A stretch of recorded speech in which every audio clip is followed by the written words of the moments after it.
Another day, another mini vlog. Good morning. Ilang araw na nga malakas yung ulan dito mga mare, kaya dito sa bubungan namin ay meron ngang tulo. Tumadaan nga siya doon sa exhaust fan namin mga mare, papunta nga dito. Kaya ito mga mare, inalis ko nga muna itong food caper ko, tapos ito nga pinunasan ko muna. At mabuti na nga lang mga mare ay hindi nga masyadong baha dito. Hindi naman malakas yung tulo dito mga mare, kaya konti lang yung tubig na napunta dito sa aking kusina. Anyways, pagkatapos ko nga doon magpunas at maglinis mga mare, ito magkakape muna ako. At hanggang ngayon nga dito sa amin mga mare ay malakas pa din yung ulan. Mabuti na lang mga mare, dito sa subdivision namin ay hindi binabaha. Kaya kahit anong lakas ng ulan dito sa amin mga mare ay talagang nagpapasalamat kami na walang baha. Pero pagdating sa labas ng subdivision namin mga mare ay binabaha din yung ibang subdivision. Dito kasi sa amin mga mare ay medyo mataas na nga yung lugar. Pero noon naranasan din namin na nagkaroon ng baha dito sa amin mga mare. Paano ba naman kasi ay bumara doon yung kanal. Kaya yung baha nga dito sa amin mga mare hanggang labas lang naman at hindi na pumasok sa bahay. Pero sa awan ng Diyos mga mare ay inayos na nga nila yung kanal, kaya hanggang ngayon din na nga kami binabaha. Anyways mga mare, ito bumili nga pala ako ng kalahating baboy at sitaw. Mag-aadobong sitaw lang naman ako mga mare at mag-ihaw nga ako ng tilapia. Nakakamiss kasi kumain ng inihaw na tilapia mga mare, lalong lalo na kapag maulan yung panahon. Pero bago nga ako makapagluto mga mare ay magsasalang muna ako ng sinaing.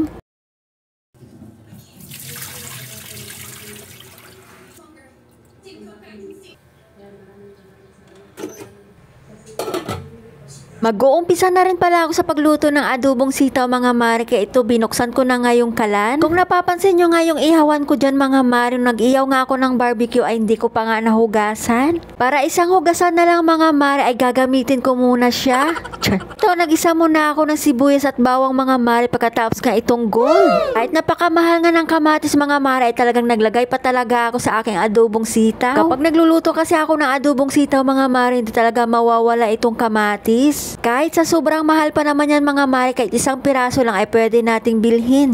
Kaya itong aking ihawan mga mare, tinanggal ko muna itong mga itim-itim bago ko nga ilalagay itong tilapia. At para naman hindi ako mapagod sa kakahugas dito mga mare, dahil nga napakahirap nga siyang hugasan. Kaya yun, sulitin ko muna itong ihawan ko mga mare at nagsalang na nga ako nitong tilapia. Malalaking tilapia nga itong binili ko mga mare at umabot nga 1 kilo't kalahati, 3 piraso na. Kayo ba mga mare, anong gusto nyong ulam kapag talagang ganito yung panahon? Masarap nga sana kumain ng noodles at tuyo dito mga mare, kaso nga lang ay wala talaga akong nahanap na tuyo. Bang sinasalang ko naman yung mga ulam mga mare, kaya ito lumabas muna ako saglit. Napakalakas nga yung ulan dito sa amin mga mare, kung makikita nyo naman. Tapos ito nga sinisilip ko at tinitingnan ko lang nga yung mga tanim kong pechay at malalaki na sila. Wala pa naman silang 1 buwan mga mare, kaya maghihintay muna ako ulit ng 1 buwan bago nga ma-harvest.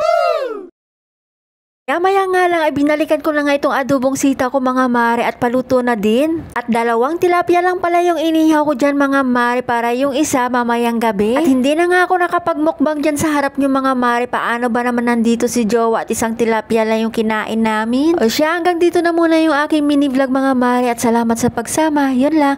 Bye! God bless!